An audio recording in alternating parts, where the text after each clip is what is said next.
तर आज आपण इफिशियन्सी ऑफ ट्रान्सफॉर्मर यावरचे काही MCQs पाहणार आहे. ठीक आहे, आणि त्याचा थोडासा बेसिक कॉन्सेप्ट आपण समजून घेणार आहे. पहिला क्वेश्चन हा आहे की following losses takes place in the transformer. ट्रान्सफॉर्मरमध्ये खालीलपैकी कोणते लॉसेस होतात?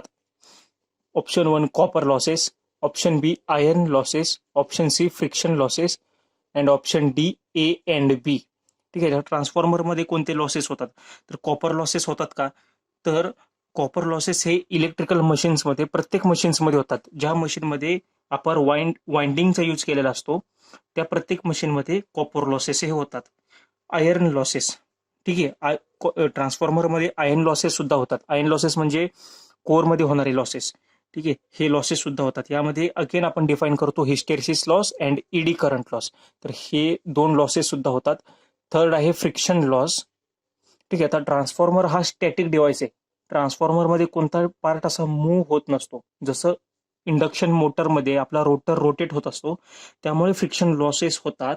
पण ट्रान्सफॉर्मरमध्ये कोणताच पार्ट हा रोटेटिंग नसतो. सर्व पार्ट हे स्टेशनरी असतात, त्यामुळे फ्रिक्शन लॉसेस होत नाहीत. ठीक आहे, तर हे लॉस होत नाहीत आणि हे दोन लॉस होतात. त्यामुळे आपला आन्सर आहे ऑप्शन डी, ए अँड बी. हे म्हणजे कॉपर आणि आयर्न लॉसेस ट्रान्सफॉर्मरमध्ये होतात. आता यावरची आपण खाली MCQ बघूयात, म्हणजे तुम्हाला अजून क्लिअर होईल. ठीक आहे, condition for maximum efficiency of a transformer. ट्रान्सफॉर्मरच्या मॅक्सिमम इफिशियन्सीसाठी कंडिशन काय?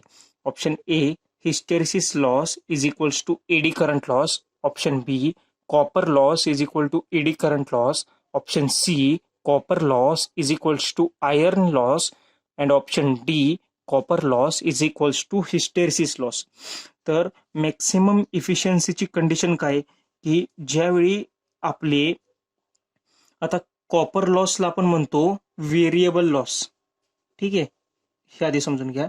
व्हेरिएबल लॉस आणि आयर्न लॉसला म्हणतो आपण फिक्स्ड लॉस किंवा कॉन्स्टंट लॉस. ठीक आहे, कॉपर लॉसला म्हणतो व्हेरिएबल लॉस आणि आयर्न लॉसला म्हणतो फिक्स्ड ऑर कॉन्स्टंट लॉसेस.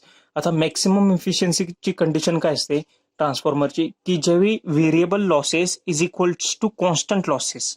ठीक आहे, त्यावेळी मॅक्सिमम इफिशियन्सी ट्रान्सफॉर्मरमध्ये असते. व्हेरिएबल लॉसेस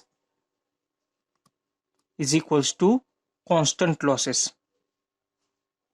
ही कंडिशन ज्यावेळी ट्रान्सफॉर्मरमध्ये असते त्यावेळी ट्रान्सफॉर्मरची इफिशियन्सी ही मॅक्सिमम असते. ठीक आहे, आता व्हेरिएबल लॉस कोणता आहे यातला? Copper loss. ठीक आहे, फिक्स्ड लॉस कोणता आहे? तर तो आहे आयर्न लॉस. त्यामुळं आपला आन्सर आहे ऑप्शन सी. तर आता पहिलं ऑप्शन काय? Hysteresis loss is equals to eddy current loss. आता हे दोन्ही पण हे आयर्न लॉसचे दोन टाइप्स आहेत, हिस्टेरिसिस लॉस आणि एडी करंट लॉस. त्यामुळं पहिला ऑप्शन तर नाहीये. सेकंड ऑप्शन काय? Copper loss is equals to eddy current loss. No, copper loss हा व्हेरिएबल आहे, पण एडी करंट लॉस हा आयर्न लॉसचा एक सब टाईप आहे. त्यामुळं आपण एडी करंट लॉस घेत नाही, त्याचप्रमाणे हिस्टेरिसिस लॉस सुद्धा ऑप्शनला घेत नाही. त्यामुळे आपला आन्सर आहे copper losses is equals to iron losses. म्हणजे बोथ एडी करंट आणि हिस्टेरिसिस लॉसेस ची addition is equals to copper losses असले पाहिजे. त्यामुळे variable loss is equals to fixed loss और कॉन्स्टंट लॉस, त्या कंडिशनला ट्रान्सफॉर्मरची एफिशियन्सी ही मॅक्सिमम असते. ठीक आहे, हा एक इम्पॉर्टंट पॉईंट आहे. यावरचा एखादा न्यूमेरिकल येऊ शकतो किंवा थेरॉटिकल प्रश्न येऊ शकतो. तर थर्ड क्वेश्चन आहे hysteresis loss is given by. Hysteresis लॉसचा आपल्याला फॉर्म्युला विचारलाय. ठीक आहे, आता हा हिस्टेरिसिस लॉस म्हणजे आपण जसं बघितलं की आयर्न लॉसचा एक सब टाईप आहे. ठीक आहे, तर हिस्टेरिसिस लॉसचा आपल्याला फॉर्म्युला विचारला, तर ऑप्शन्स बघूयात. हिस्टेरिसिस लॉसचा फॉर्म्युला काय? पीएच. म्हणजे पीएच मी हिस्टेरिसिस लॉससाठी मी हिस्टेरिसिसचा एच आणि हा लॉस आहे त्यामुळे मी पी असं डिनोट करतो, is equals to K H म्हणजे hysteresis constant into frequency into BM raise to X. Option B hysteresis loss is equal to hysteresis constant into F square म्हणजे frequency square into BM square. Option C K H म्हणजे hysteresis constant is into frequency square into BM square into T square, thickness, T for thickness. आणि option D I square R loss. तर hysteresis लॉसचा formula आता options eliminate करूयात. I square R हा तर आपण काय म्हणतो? Copper loss. ठीक आहे, हा कुठला लॉस असतो? Copper loss. त्यामुळे हा तर ऑप्शन नाहीच आहे. हा झाला कॉपर लॉस. हा जो फॉर्म्युला आहे हा आहे ईडी करंटचा फॉर्म्युला. ठीक आहे. आणि हिस्टेरिसिसचा फॉर्म्युला आहे हा. तर hysteresis loss is equals to hysteresis constant into F into BM raise to X. Now what is this X? This X is Steinmetz constant. याची व्हॅल्यू असते 1.6. ठीक आहे. तर आता हिस्टेरिसिस लॉसचा हा फॉर्म्युला तर बघितला, पण आपण हे बघूयात की हिस्टेरिसिस लॉस म्हणजे नक्की असतं काय. ठीक आहे.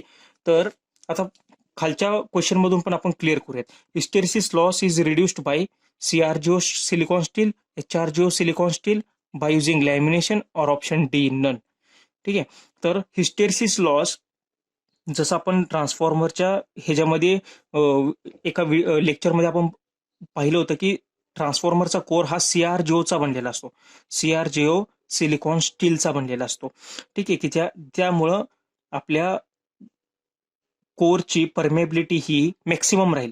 ठीक आहे. त्यामुळे आपण CrGO सिलिकॉन स्टील वापरतो.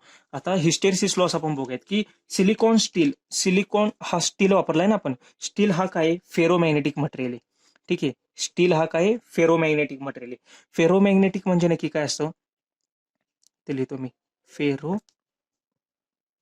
Magnetic material. फेरोमॅग्नेटिक मटेरियल असल्यामुळे तो काय असतो की तो सेन्सिटिव्ह टू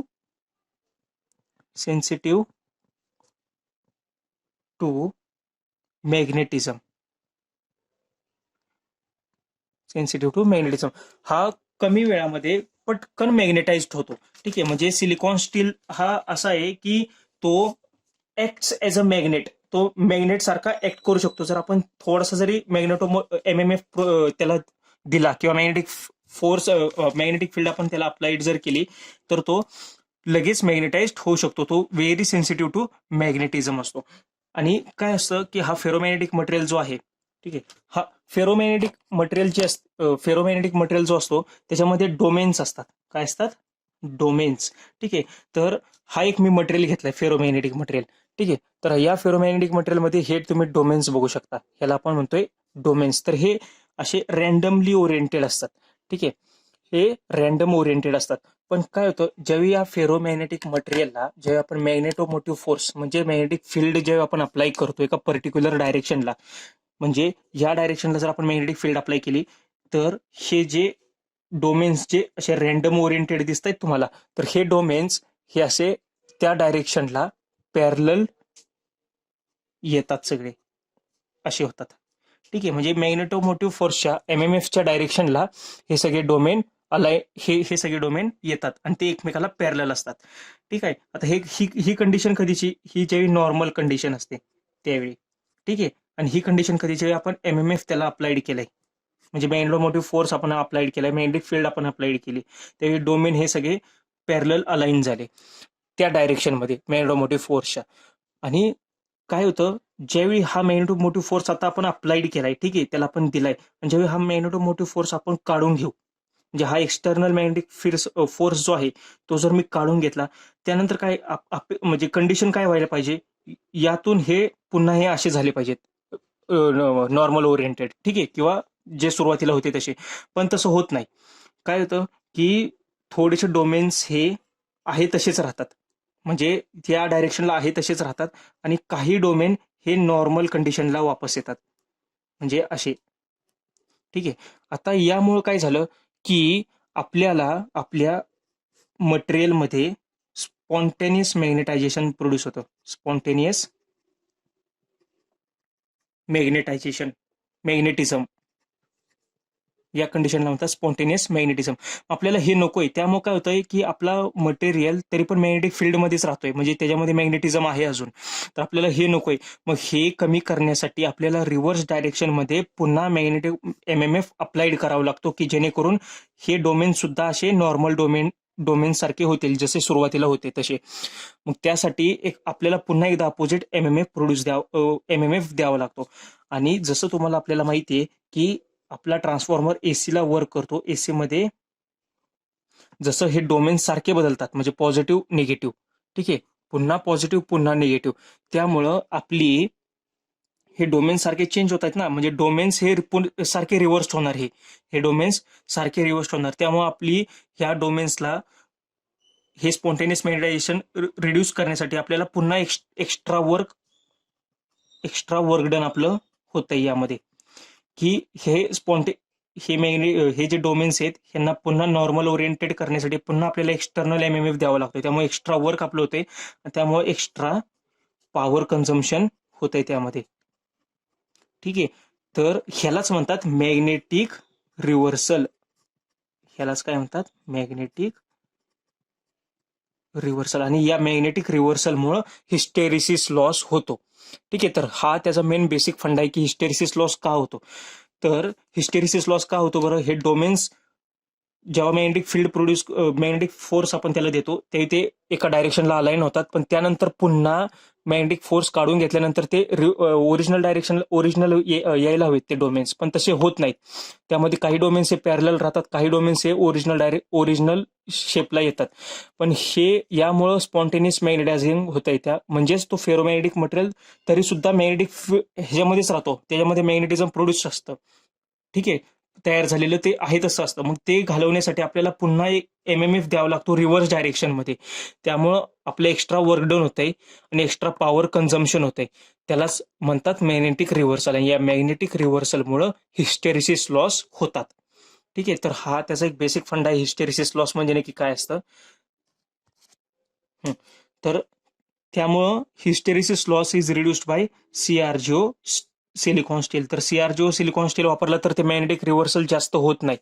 ठीक आहे, तर म्हणजेच काय होतात, डोमेन त्यांच्या ओरिजिनल डायरेक्शनला लवकर येतात, की आपण मॅग्नेटोमोटिव्ह फोर्स रिमूव्ह जर केल्यानंतर स्पॉन्टेनियस मॅग्नेटायझेशन राहत नाही त्यामध्ये. त्यामुळं हिस्टेरिसिस लॉसेस कमी केले जातात by using CrGO silicon steel. तर हे 4 प्रश्न आज आपण पाहिले. तुम्हाला काही डाऊट असतील तर तुम्ही कमेंट बॉक्समध्ये कमेंट करून कळवा. हा व्हिडिओ आवडला असेल तर लाईक करा, चॅनेलला सबस्क्राईब करा आणि शेअर करा. थँक्यू.